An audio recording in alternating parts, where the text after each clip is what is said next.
खुलुमबाय बयनिसिमबो आसा खालामो नोंथांमोनहा बयबो मोजाङै दं होननानै आंबो मोजाङैनो दङ।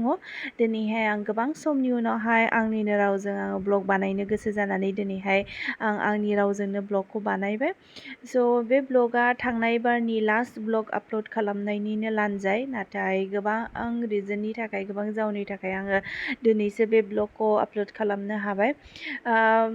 स' जोङो दिनै दंफैयो नै आंनि बिमा बिफानि न'आवहाय।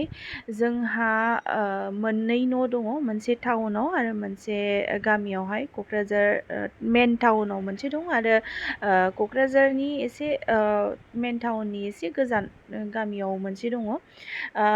आंनि बिफाया जेब्ला रिटायारमेन्ट जादोंमोन बे समावनो बाबाया आंना गामियावहाय न' लुनानै थाफैदों। हजोंहाय टाउननि न'आवहाय जा आंनि बिदा बिबाजैमोन थायो, आंनि बियानैमोन थायो। स' दिनैहाय जोङो बे न'आवहाय बाबाजों लोगो हमथावथाव आरो जोंहानि प्लटखौ नायनो फैदों।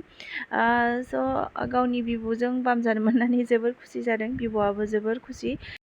दिनैनि बे ब्लगखौ बर' रावजों बानायनायनि आरो मोनसे गुबुन जाउन दंबावो।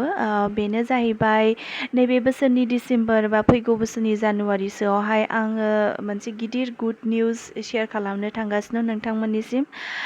बेनि सोमोन्दै आङो बाराथ' खोन्थानो हानाय नङा, नाथाय बे सिमां बा बे ड्रिम जे जानो थांगासिनो दङ, जे गुड निउज मोननो थांगासिनो दङ, बिनि फार्स्ट स्टेप जोबोद फिसा मोनसे स्टेपआ जोंना साक्सेसफुल जाबाय।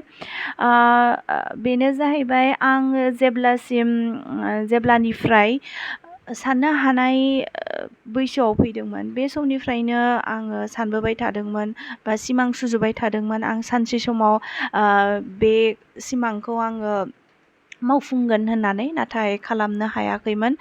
दा आङो बे सिमांखौनो मोगथाङाव लाबोनो थाखाय आंनि सानैसो लोगोजों बे खामानिखौ मावजेननो आखायाव लाबाय आरो फार्स्ट स्टेप बा सिगां आगानाबो जोंना साक्सेसफुल जाबाय। आसा खालामो जे इयुनाव गासिबो बेबायदिनो मोनसेनि उनाव मोनसे साक्सेसफुल जालाङो आरो आं नोंथांमोनजों बे गुड निउसखौ शेयार खालामनो हागोन होननानै मिजिंथिबाय। बेनि सोमोन्दै आङो बारा डिटेल्सखौथ' आं नोंथांमोनजों दा शेयार खालामनो हाथ'वा, मानोना दासो फार्स्ट स्टेपआ साक्सेसफुल जादों आरो गोबां स्टेप गोबां माखासे दंबावो।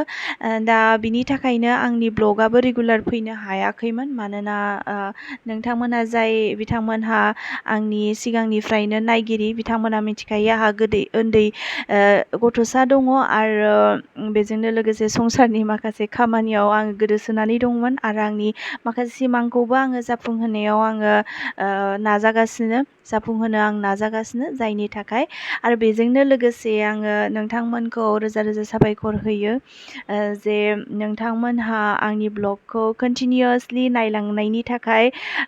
जायफोर बिथांमोनहा आंनि सिगांनिफ्रायनो भिउवार्स आरो बेजों लोगोसे जायफोर बिथांमोनहा आंनि गोदान भिउवार्स, आङो रिक्वेस्ट खालामो नोंथांमोना साबस्क्राइब खालामलां, जाहाथे इयुनाव आंनि मोजां मोजां ब्लगखौ नोंथांमोनहा नायलांनो हायो।